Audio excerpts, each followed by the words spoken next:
Good afternoon, Cape Town. You are still tuned into Bush Radio This 89.5. isn't Cape Town. Good afternoon, Gurugram. Is that better, Nashida? What?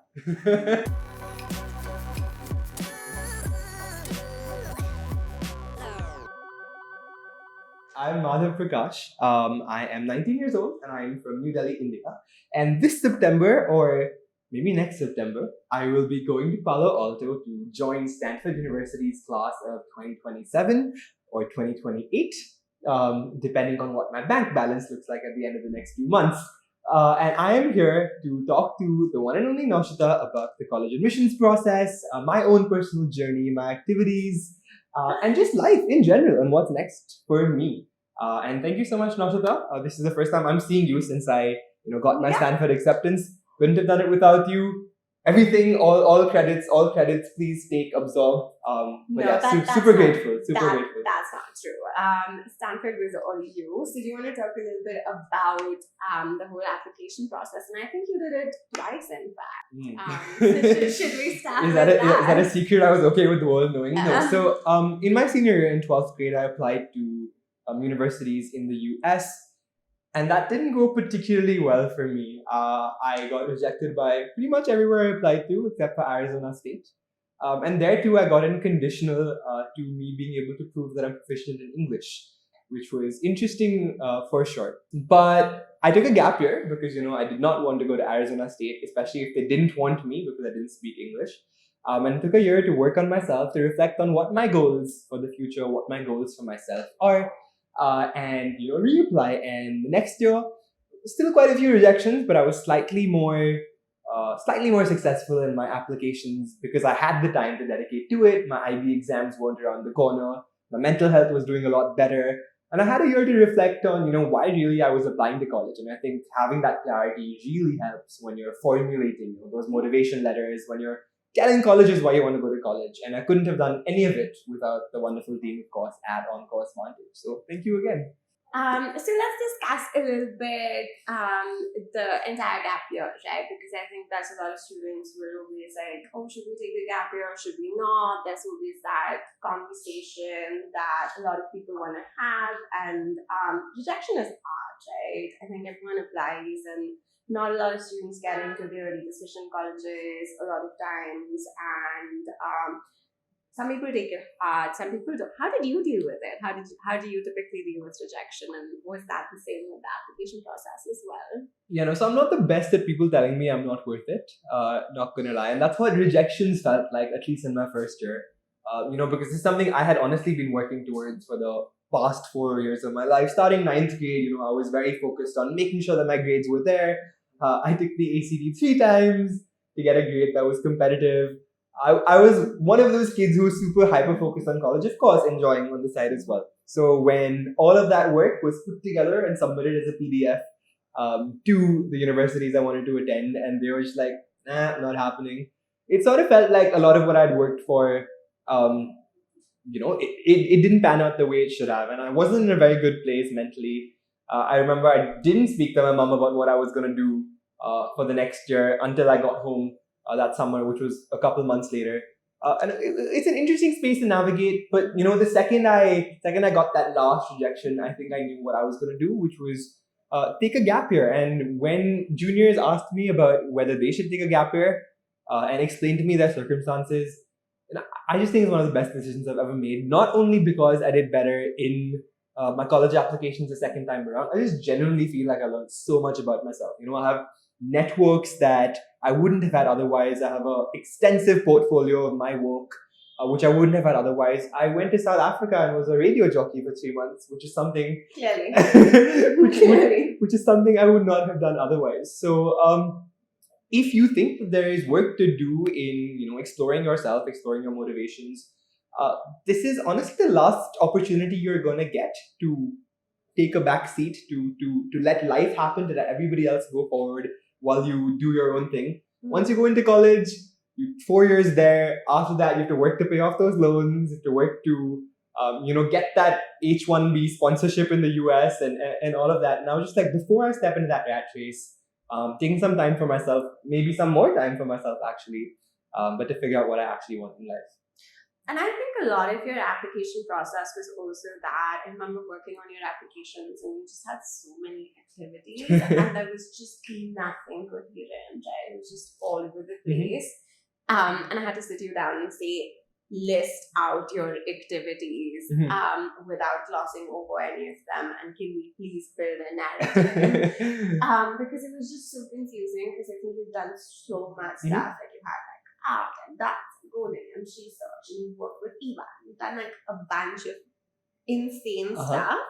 And it was all just sort of lost in one big jumble of you trying to put it all out there. And do you want to talk about navigating that a little bit, and how sort of I think the gap year and just doing the applications also just helped you sort out in your head your own narrative. No, absolutely. So I was talking to Nayantara yesterday, who's of course somebody I worked with at OnCourse, and she described me as having interests that look like this. And I didn't know how to feel about that, but it is very true in that I almost find it hard to stick with one thing for too long. I need that constant stimulation. I need new things to excite me and new things to inspire me, which means that the past 5 years of my life have included things that are truly interdisciplinary, and also just like far very, very big range of stuff I've been involved at, gotten good at, had experiences with. And when I'm doing all of that alongside school, when I have 8 hours of school to go to a day and assignments to submit and exams to study for, it's really hard to categorize, compartmentalize, and be like, okay, what inside me led me to choose doing this activity over this other one, right? What are the connections between the theater I do and the research I have done? What are the connections between the subject choices I took in high school and how I spent my last few summers? And when school wasn't happening, I was able to sit with the OnCourse team in front of me, my laptop in front of me, and flesh it all out. Make like a huge mind map of what my life was, what drove me to do every single thing I did. And navigating it, I did realize that there were actually quite a few coherent narratives that were like flowing through, permeating through quite a few of these. I understood that my love for storytelling was for example something that seemed to connect a lot of these dots in this otherwise very jumbled up story. And different sort of threads like that, which I wouldn't have thought of otherwise, which of course the team and just the time I had helped me figure out and map out. Yeah, and I think it was also very interesting to work with you on your essays, because they were just so long. That's what she said. You would write, like Madhav would write kind of like 50 pages of one essay, and then I want to read one out. I want you to read one out. Oh no, which one are we reading? This one. The alliteration that you made me read a billion times. Is this the original? No, this isn't the original. Thank God it's not the original. It was just like the panzer pillaging Parisian. Oh Lord. No, yeah. So I was actually looking at this essay recently because somebody asked me to share it with them. And my original document, it has like 4 versions on it. And the first version was 2,300 words. Yeah.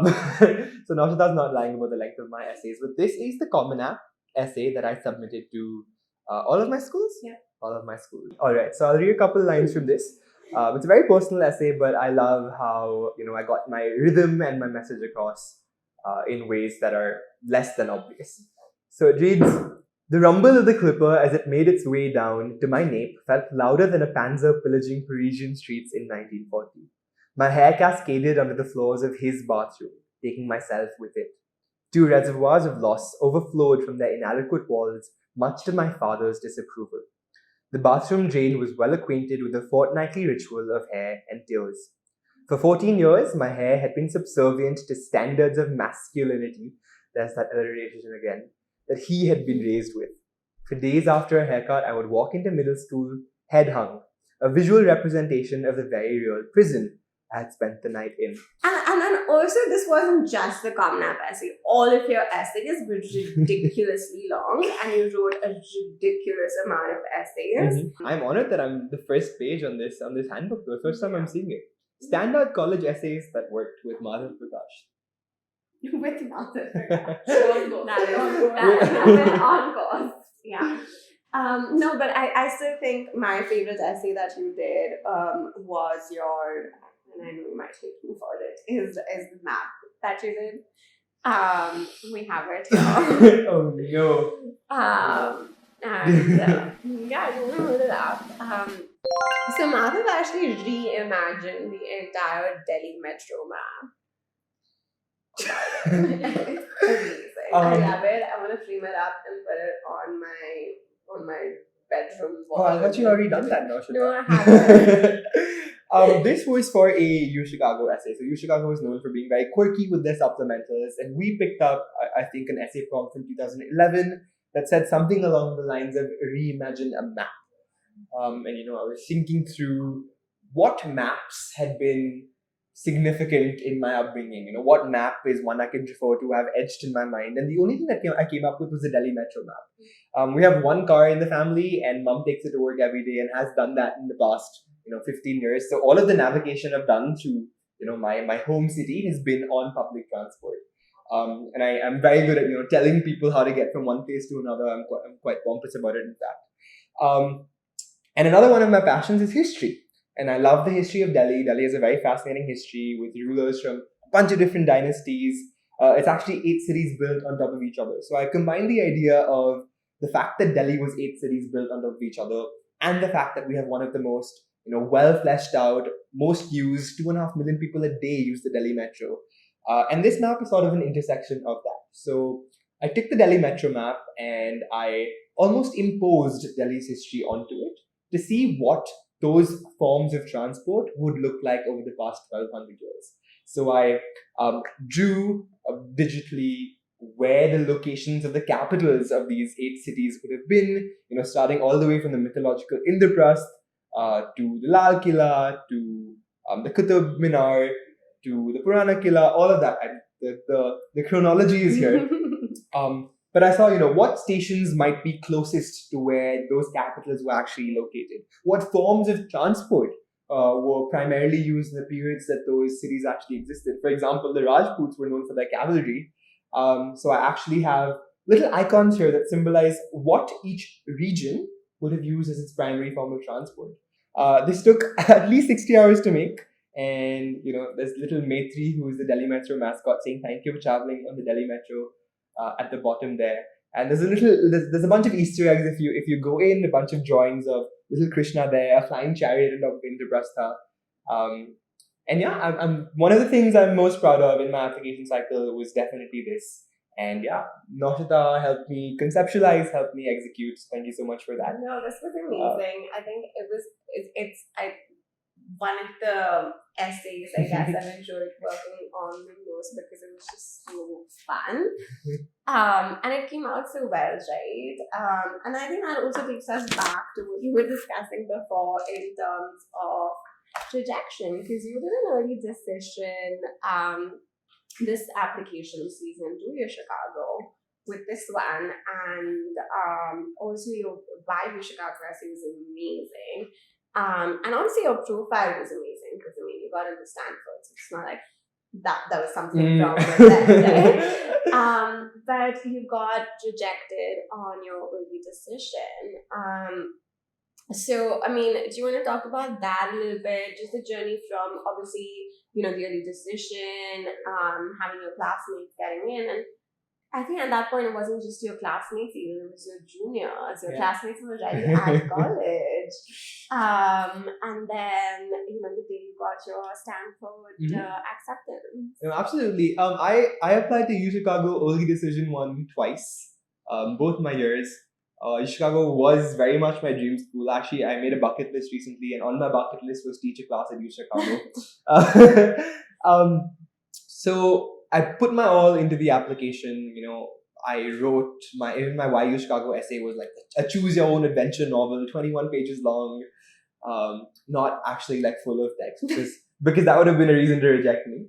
But no, when I got rejected from U Chicago and I saw other people amongst my peers, my juniors from school, getting into U Chicago, it's honestly like it was hard to suppress the jealousy, because some of these people I helped with their essays, and I knew their essays had significantly less effort or thought put into them. Which sounds mean to say, but that's how I coped with it at that time, and that's how sometimes I cope with it now as well, apart from the fact that Stanford accepted me.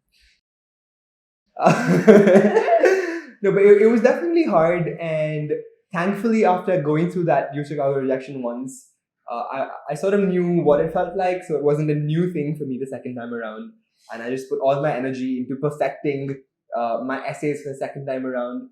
Actually, we left most of my essays till after we got my U Chicago decision back because we were.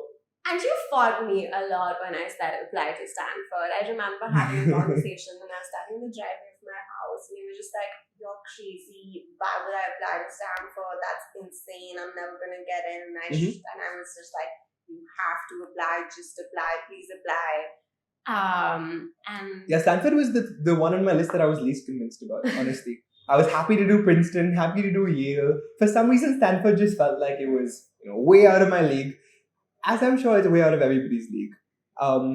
But no, I just didn't see, my grades honestly weren't on par with what I had seen work for Stanford. I didn't have an international math award. I didn't have, accomplishments that in my mind were parallel to people who had actually gotten into Stanford. Even now, when I go on LinkedIn and see all of my batchmates from Stanford post there, I got into Stanford and I go to their profiles and I see all their ICEFs and IMOs. I'm just like, whoa, I didn't do Google Science Fair when I was in ninth grade. But you did other stuff. You did a bunch of other stuff. So Madhav's a self-taught artist. You're a dance instructor. You code, which is something that came up in your Stanford essay as well. And then after he got into Stanford, he sent me a message. Madhav sent me a message saying, "You made a mistake in the code in my Stanford essay." I was like, "Madhav, I don't know how to code. I'm sorry, you made a mistake in your code." There was nothing wrong with the actual code of it. It would have worked if you'd actually put it onto.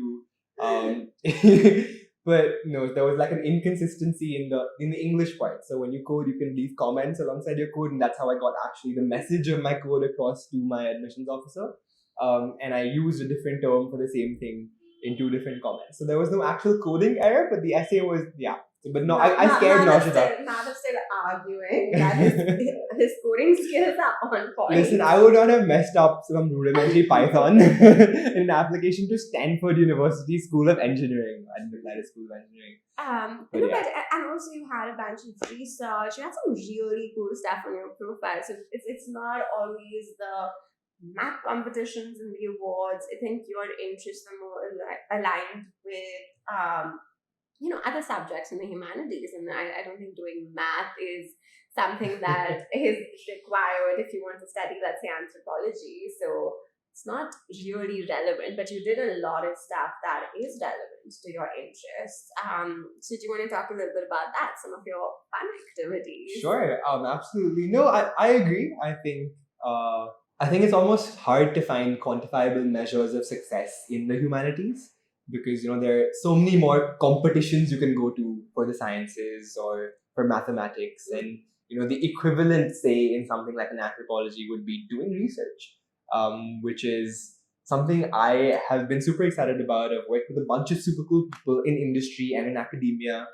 In fact, what I started my gap year off with was an internship at Princeton's Department of Anthropology. Got that opportunity just through cold emailing a professor, the department head of anthropology at Princeton, about some research they were doing, which I was super excited about. I thought matched my experience. I thought I could bring something to the table. I reached out, and she was like, "Yeah, let's get on a call and discuss how you can contribute." And 2 weeks later, I got the letter of internship from Princeton, which is, again, something I'm so amazed by, so grateful and humbled to have gotten that opportunity. Spent the next 4 months, doing field work in Delhi, interviewing people, understanding colonialism and water and governance and infrastructure and a bunch of interesting things, reading a lot of academia. That was the first 4 months of my gap year, honestly. It was spent focusing on that. Other cool things I've done. I don't know, what are some cool things I've done? You were in South Africa. I was in South Africa. This is true. That's really cool. So I got a $23,000 grant to fly out and live in South Africa for 3 months to work at Africa's oldest community radio project. So community radio, for those of you who don't know, is a honestly very African thing. But everybody in Africa has a commercial radio they listen to and a community radio they listen to. And these are radios that are non-profit, funded by government grants and donations that really seek to empower people, seek to venture out into the communities, do programming and servicing that the people want to hear, more so than promoting music or advertising, etc. Started working there as sort of like a junior producer, scripting, reaching out to people, doing social media stuff like that. Got put on to co-host one of their flagship shows. Eventually ended up with a show of my own on the weekend, speaking to tens of thousands of people every single day on radio. This is why this feels like home to me. But honestly, such a humbling experience when you get recognized places, your voice gets recognized places. You have people from these nonprofits come and you're interviewing them and they leave saying, "Thank you so much for making me so comfortable. That was my first time speaking to, such a huge listenership, such a huge audience." And honestly, the one takeaway I had from that, which I think is something that's going to serve me very well, is I've always been platformed by other people. I've always been given opportunities to be on stage or be on the mic, and this is really an opportunity to platform other people's stories and voices, which is something that you do so beautifully, Naushita, is hear what I'm hearing from these individuals in the community and find ways to tell that story in a compelling way that's going to reach the most people in the most way that resonates with everyone. It was a beautiful experience, and I learned a lot in Cape Town, traveled a lot, fell in love a lot, made a lot of new friends. But yeah, great time. I love how this has become sort of an interview of me instead of you right from the beginning. That's what I'm better at. That's where my experience lies, Noshta. But taking it back to you now, I think we can end on some quick takes. We might have to cut some stuff because Madhav can be highly inappropriate sometimes. So let's do some quick takes. I want you to give me the first thing that comes to your mind and try to keep it PG-13. If I have a strong opinion, I will say more than the first thing that comes to my mind. Oh god. Okay. One word to describe the college application process. Unfair. Favorite essay prompt. Redesign a map. Who did you first call when you got into Stanford? Oh, Nayantara Bhandari, OnCourse Vantage mentor. One word to describe your gap year. Transformation. Cheesy. Do I not look transformed? I have different hair. That's what I was talking about. 3 things you're packing for college in your suitcase. My U Chicago rejection letter. My favorite Maybelline eyeliner, the yellow one. Costs like 150 rupees and works better than everything else. And this soft toy that a little monkey that a grandmother from the township of Khayelitsha in Cape Town gifted me when I was departing. That's sweet. What's the first meal that you plan to cook in college? Indomie mee goreng. Okay, a lot of my essays were about noodles, so I'm an expert on this topic. So you take Indomie, okay, which is this Indonesian instant noodle thingy-majig. You're not meant to boil it like many people think. So you just put like a little bit of water to moisten it up, and then you put it in the pan with oil, right? And you fry it up. You add they have a thing called ketchup, which is not ketchup. It's this dark brown, almost soy sauce looking thing, but it's much like thicker than that. Yeah, and it's sweet as well. And you add that with the oil they have in the package and the chili powder they have in the package. You add some extra soy sauce, and here's the secret: you add poison. Okay, my friend Fiona, shout out to Fiona, she called it poison. It's the most beautiful thing in the world. You take Span, because we're boarding school students, we don't have the money, we're $300,000 in debt. You cut up the Span or tuna, whatever's cheaper, into little tiny bits, fry it separately on the pan, then put it in. You crack up the eggs into the corner, don't mix it in that stupid. Wait till the top of the egg, the yellow still has to be runny, but wait till the white forms. And then, before you cover it with a lid or whatever, stick like blocks of cheese, like store-bought white cheese, disgusting cheese, and like put it on the corner, and then cover it, let it melt. 80 minutes later. Brilliance, absolute wow. That's the first meal I intend to cook in college, and I assure you, my entire dormitory will fall in love with me. Madhav did write a lot of his essays about movies. Okay. Who did you miss the most when you were in college? You don't. What a liar. Julie Didi is the wonderful lady who helps us cook at home and keeps the house in order when everybody else is going crazy. Does my laundry when I'm too lazy to do it. I will miss her the most. Okay. Last one. South Africa or Pune? I hate you from the bottom of my heart. Okay, as a city, first of all, one of those is a country. Okay, Cape Town or Pune? As a city, Cape Town, any day of the week. As a community and memories I will cherish for a lifetime, Pune. I just think that wasn't such a transformative part of my life. I really use transformation. Yeah, I too diplomatic. Too diplomatic. So let's end end on Go. that diplomatic note. Thanks so much, guys. We hope you enjoyed this wonderful interview with, of course, Senior Manager at OnCourse, Vantage, Naushada Jessing. Some wonderful insights you have shared with us. Do keep it locked into Bush Radio 89.5 FM. No.